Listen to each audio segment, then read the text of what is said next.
نبی مکرم صلی اللہ علیہ وسلم کے تعلق سے اللہ تعالیٰ نے تو قرآن پاک میں آپ کے اخلاق کے بارے میں یہ ارشاد فرمایا ہے سورہ قلم کی آیت نمبر 4 میں وَإِنَّكَ لَعَلَىٰ خُلُقٍ عَظِيمٍ، اور اے نبی مکرم صلی اللہ علیہ وآلہ وسلم آپ اخلاق کے بلند ترین مرتبے پر فائز ہیں۔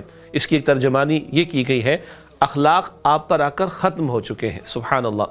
اسی طرح نبی مکرم صلی اللہ علیہ وسلم نے خود یہ ارشاد فرمایا کہ بُعِثْتُ لِأُتَمِّمَ مَكَارِمَ الْأَخْلَاقِ، آپ نے فرمایا کہ میں اعلیٰ اخلاق کی تکمیل کے لیے مبعوث کیا گیا ہوں، رسول بنا کر بھیجا گیا ہوں۔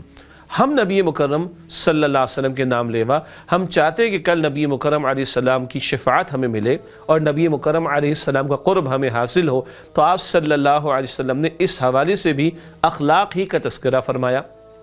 آپ نے فرمایا ہے کہ قیامت کے دن مجھے سب سے زیادہ محبوب وہ لوگ ہوں گے اور مجھ سے سب سے زیادہ قریب وہ لوگ ہوں گے جن کے اخلاق بہتر ہوں گے، اور آپ نے فرمایا علیہ السلام مجھے قیامت کے دن سب سے زیادہ مبغوض یعنی ناپسندیدہ وہ لوگ ہوں گے اور مجھ سے سب سے زیادہ دور وہ لوگ ہوں گے جن کے اخلاق برے ہوں گے۔ یہ بہقی شریف میں نبی مکرم علیہ السلام کا ایک فرمان موجود ہے۔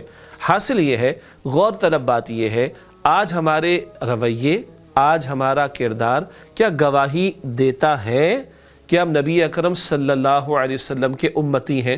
کمی کوتاہی ہو جانا ایک الگ بات ہے، آدمی توبہ کر لے، اصلاح کر لے۔ ایک ہے رخ زندگی کا معاملہ، تو کیا آج ہمارا رخ زندگی، آج ہمارا کردار، آج ہماری گفتگو، آج ہمارے رویے، آج ہمارے معاملات گواہی دیتے ہیں کہ ہم نبی اکرم صلی اللہ علیہ وآلہ وسلم کے امتی ہیں؟ منافق کے بارے میں سب جانتے ہیں نا، منافقین کا بڑا برا انجام ہوگا۔ اللہ کے پیغمبر علیہ السلام نے فرمایا منافق کی علامات کیا ہے؟ مسلم شریف کی روایت، جب بات کرتا ہے جھوٹ بولتا ہے، جب وعدہ کرتا ہے خلاف ورزی کرتا ہے، جب امانت رکھوائی جاتی ہے خیانت کرتا ہے، اور جب جھگڑا ہوتا ہے گالیاں دیتا ہے۔ جھوٹ، وعدہ خلافی، خیانت اور گالم گلوچ کا معاملہ، ذرا ہم اپنے رویوں کا جائزہ لینے کی کوشش کر لیں۔ کبھی آتا ہے اس نے ایسا کیا تو ہم بھی ایسا کریں گے، یہ ہماری سوچ ہے۔ محمد مصطفیٰ صلی اللہ علیہ وسلم کا کردار تو اس کے برعکس ہے۔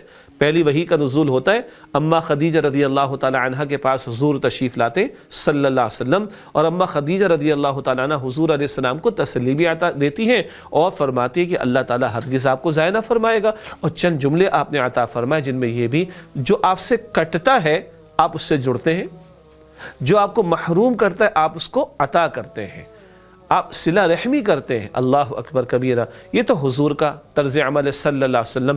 قرآن حکیم بھی تقاضا کرتا ہے، سورہ حامی و سجدہ میں آیت نمبر 34 میں ذکر آتا ہے وَلَا تَسْتَوِي الْحَسَنَةُ وَلَا السَّيِّئَةُ، بھلائی اور برائی برابر نہیں۔ ادفع باللتی ہی احسن، تو تم برائی کا جواب بھلائی سے بہترین انداز سے دو۔ ہے مشکل بات، برائی کا جواب بہترین انداز سے بھلائی کے ذریعے سے دو، ہے مشکل بات، لیکن نتیجہ کیا ہے؟ فَإِذَا الَّذِي بَيْنَكَ وَبَيْنَهُ عَدَاوَةٌ كَأَنَّهُ وَلِيٌّ حَمِيمٌ، پھر تمہارے اور جس کے درمیان دشمنی تھی وہ تمہارا گہرا گرم جوش دوست بن جائے گا۔ ہے مشکل بات، نتیجہ یہ نکلے گا۔ اور آج ہمارا رویہ کیا ہے؟ ہم نے کوئی چوڑیاں تھوڑی پہن رکھی، ہم کسی کا کھاتے تھوڑے ہی ہیں، ہم کسی سے کم تھوڑے ہی ہیں، اس سے دو ہم چار سنائیں گے۔ یہ ہمارا طرز عمل ہے۔ قرآن پاک جو تقاضا کر رہا ہے، نبی اکرم علیہ السلام جو طرز عمل عطا کر گئے ہیں، وہ اس کے برعکس ہے، برائی کا جواب بھلائی سے۔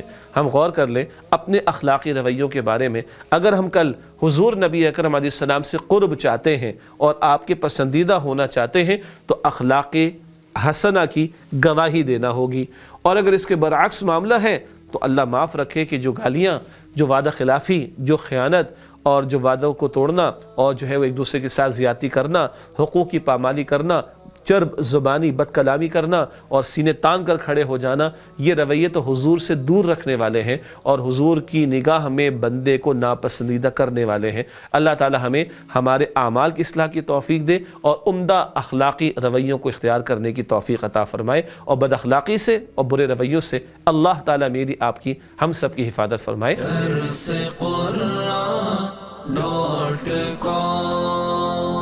www.darsequran.com